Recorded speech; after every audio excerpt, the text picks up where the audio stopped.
Okay, hey y'all, we're out here on the Roberts Ranch. Just behind me you can see the Roberts Buffalo Jump. See the cliff in the background. This is a jump that was discovered in 1957 by the ranchers here, and over several field seasons it was excavated in the 60s and into 1970. What they found here was evidence of Native Americans driving bison over that cliff edge down to their demise at the bottom here. And got a lot of artifacts from this assemblage, including ceramics and burnt artifacts, a lot of cutting knives for processing bison, all of that. So it looks like people both killed all the bison here and did a lot of the processing at the base of this cliff. George Frizen, a real famous archaeologist, once said that you could stand on top of the Roberts Buffalo Jump and look north, and you could ping pong from one buffalo jump to the next all the way north to Canada. You could see buffalo jumps that far up. What that tells us, this is a really far south buffalo jump. Buffalo jumps generally are something you see in the higher plains up in the Dakotas, Montana, Minnesota, Alberta, Canada, that kind of area. Wyoming, you see some along the Front Range, and then here in northeastern Colorado, you also have a few of them, this being perhaps one of the most southerly ones. The way that buffalo jumps would have worked, there's a lot of different ways probably, but the way that native folks tell us today they worked, what the archaeology lets us know is that you would have brought in a herd, and this could have been from miles away. This could have been quite far. You'd be scoping out. But the first thing, before you find your herd, you need to gather a lot of people. So most of the people living in this area were generally organized at a small band level, like a family or a couple of families living together. To do a bison hunt, you need a lot more than, 4, 5, 6 people. You probably would have had multiple tribes potentially coming together, definitely different bands, people who hadn't seen each other. And usually these jumps would happen in late fall, early winter, in order to get a lot of meat to prepare for that cold season coming ahead. So you get a whole lot of people together, your extended family from across the plains, and you're going to gather up and you're going to be watching for those herds. Late fall is a good time of year to be gathering bison because, of course, they've been eating a lot of great plains forage over that last season. A lot of those mamas are going to be pregnant, so that's even more meat for us to use, or for them to have used.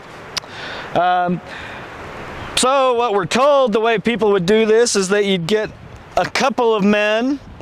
You'd have some of them dressed up in wolf hide who would come up on the back end of the herd. Like I say, this could have been miles away, but they'd start slowly pushing that herd forward. When you get near enough to the Roberts Jump, one way they could have done it is gotten a young man, like a teenaged man, who would be doing a kind of adult initiation, becoming a man, and he'd be proving himself by doing this. And he would don the hide of a calf and put on a head covering, like a cap with the bison cap there. And he'd go out in front of the herd and he'd act as though he was in distress, like he was a distressed calf. The idea here, this would bring in the lead cow of the herd to guide the rest of the herd to follow. Because bison are matriarchal, and if the lead cow is going one direction, the rest of that herd's going to follow.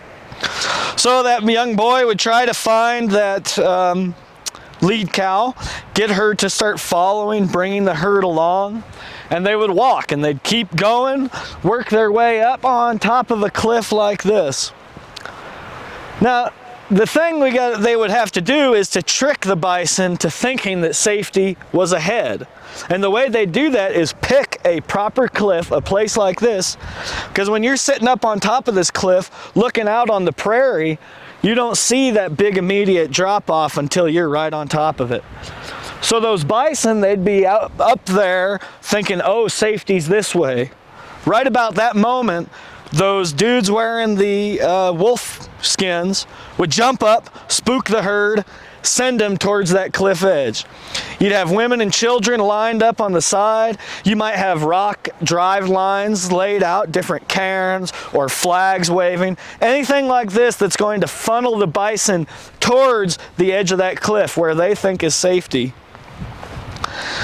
The first few bison are going to notice when they're a little ways out that, oh no, that's a cliff drop, I need to stop. The trouble is, you got a whole stampeding herd behind you that's going to keep pushing them off that edge. And so the momentum of that herd would send a lot of them over the edge. Down here in the bottom, right along the creek where we're standing now, you would have had a lot of hunters there ready to dispatch any bison who weren't killed just from that impact.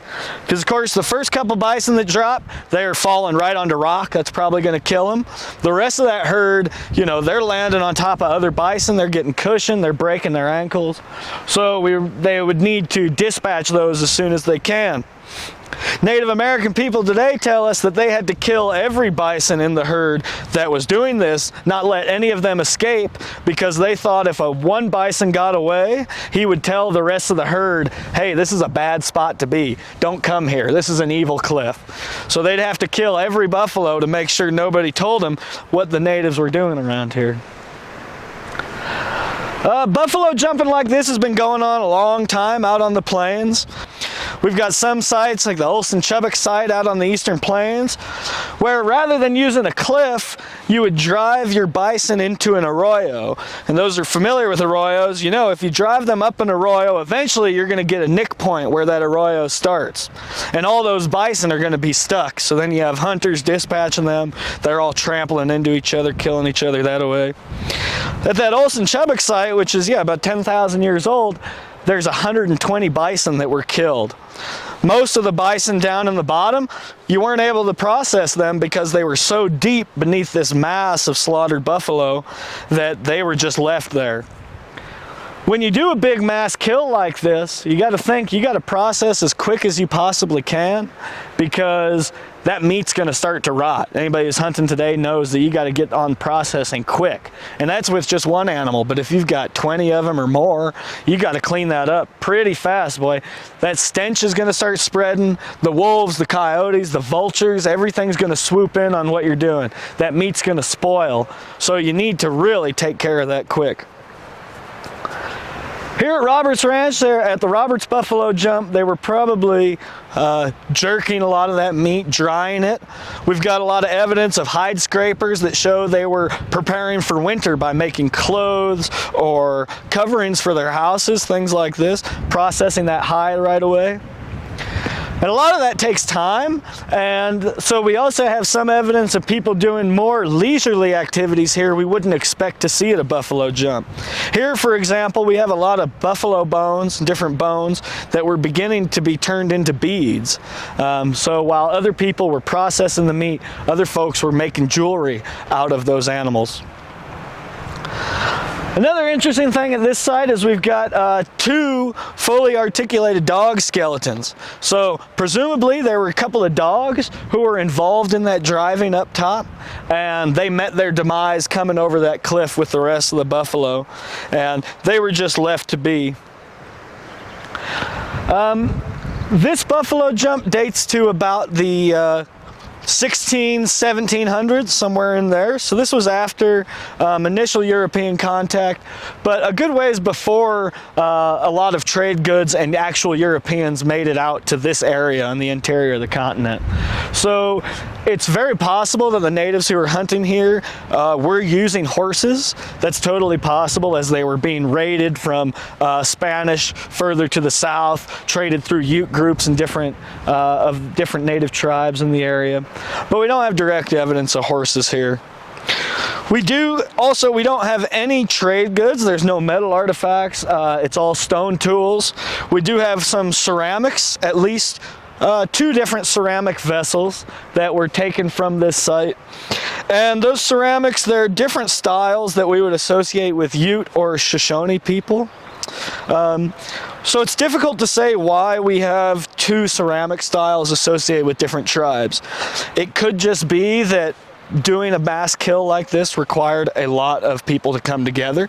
So you had two different tribes combining their ceramic goods there, using different equipment to process.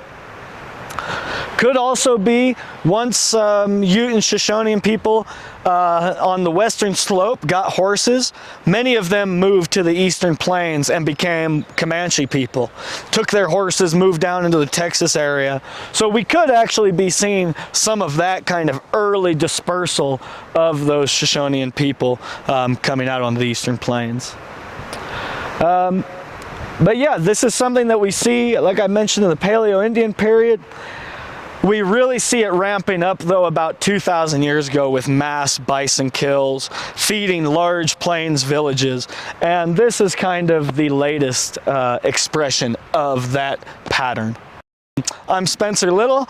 I'm an archaeologist working in Colorado and the surrounding states. I grew up on the Arkansas Valley down in southeastern Colorado. My family goes back 6 generations there. So I've got a fairly deep heritage, deep ties to these lands here. I recently got a master's degree in archaeology from Colorado State University, and working with Dr. Jason LaBelle and some of those crews, I've done archaeology on the Roberts Ranch for the past 3 years. This will now, if we count this is my 4th year doing archaeology on the Roberts Ranch. So I now live in Fort Collins and travel all over the place for work, and yeah.